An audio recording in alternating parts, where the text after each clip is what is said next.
یہ سوال ہوتا ہے کہ جب 40 دن تک کھانا پینا بند رہا، حضرت عثمان محاصرے میں رہے، بلوائیوں کا ان پر قبضہ رہا، کسی کو اندر جانے کی اجازت نہیں تھی، اور پھر حضرت عثمان کو ظلم کے ساتھ بڑی بے دردی سے شہید کر دیا گیا، تو جس صحابی تک یہ خبر پہنچ چکی تھی کہ عثمان کا محاصرہ کر دیا گیا ہے، عثمان کو قبضے میں کر لیا گیا ہے، یا جو صحابی مدینے میں موجود تھا، تو اس صحابی نے حضرت عثمان کا دفاع کیوں نہ کیا؟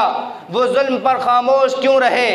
ظلم پر خاموش رہنا بھی تو ظلم ہے، ظلم پر خاموش رہنا ظالم کے ساتھ دینے کے مترادف ہے۔ جس طرح ظالم مجرم ہے تو خاموش رہنے والے بھی اسی طرح مجرم ہیں۔ آخر کیا وجہ تھی صحابہ خاموش کیوں رہے؟ اس اعتراض کی زد میں بڑے بڑے صحابہ کرام آتے ہیں، حضرت علی المرتضیٰ بھی اس اعتراض کی زد میں آتے ہیں۔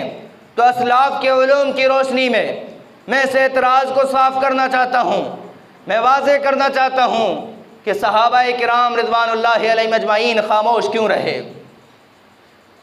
ایک طرف جذبات اور ایک طرف حالات تھے۔ ایمانی جذبات یہ چاہتے تھے کہ حضرت عثمان کا دفاع کیا جائے، بلوائیوں کا مقابلہ کیا جائے اور ان کے ساتھ جنگ کر دی جائے، ان کو نیست و نابود کر دیا جائے۔ دوسری طرف شریعت تھی، شریعت کا حکم یہ تھا، رسول اللہ صلی اللہ علیہ وسلم نے فرمایا علیکم السمع والطاعۃ، کہ تمہارے اوپر لازم ہے امیر کی اطاعت کرنا، خلیفے کی اطاعت کرنا، اس کی بات ماننا تمہارے اوپر واجب اور لازم ہے۔ اب جذبات یہ چاہتے تھے کہ حضرت عثمان کا دفاع کیا جائے، لیکن شریعت چاہتی تھی کہ حضرت عثمان کی بات مانی جائے۔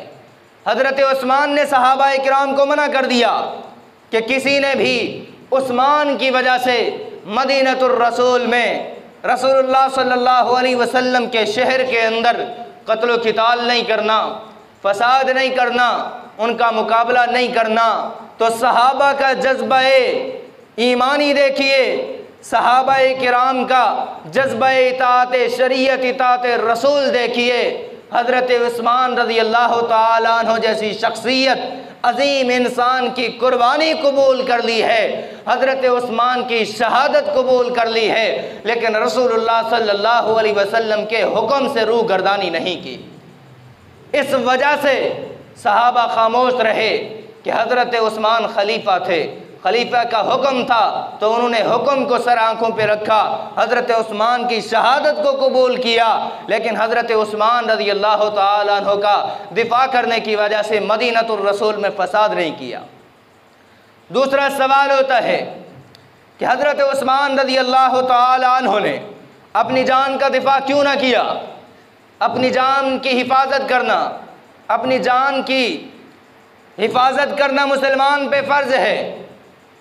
تحفظ کرے اپنی جان کا، دفاع کرے، دفاع کرتے ہوئے اگر مارا جائے تو شہید ہے۔ آخر کیا وجہ تھی؟ حضرت عثمان نے اپنا دفاع کیوں نہ کیا اور صحابہ کرام کو کیوں روکا؟ تو اس کا جواب بھی ذہن نشین کر لیجئے۔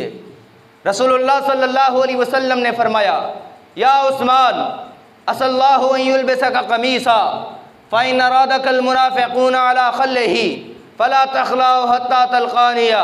اے عثمان، ایسا دور آئے گا، ایسا وقت آئے گا، اللہ تعالیٰ تجھے قمیض پہنائیں گے اور منافقین دشمنان دین چاہیں گے وہ قمیض تجھ سے اتار لیں، وہ قمیض تجھ سے چھین لیں، لیکن عثمان فلا تخلعه، تو نے وہ قمیض نہیں اتارنی، تو نے شہادت کو قبول کرنا ہے، حتیٰ تلقانیہ، شہید ہو کے مجھ سے ملنا ہے۔ حضرت عثمان کو رسول اللہ نے پیشین گوئی فرما دی تھی کہ عثمان تجھے خلافت بھی ملنی ہے، دوران خلافت تجھے شہادت بھی ملنی ہے۔ تو اس پیشین گوئی کی وجہ سے حضرت عثمان سمجھ چکے تھے کہ مجھے شہادت ملنی ہے اور اسی خلافت کے دوران ہی ملنی ہے، تو اس وجہ سے حضرت عثمان نے اپنا دفاع نہیں کیا، صحابہ کو حکم نہیں دیا، رسول اللہ کی پیشین گوئی سچی ہوئی، حضرت عثمان خلافت کے زمانے میں مظلوم ہو کر شہید ہو کے جنت میں رسول اللہ سے جا ملے۔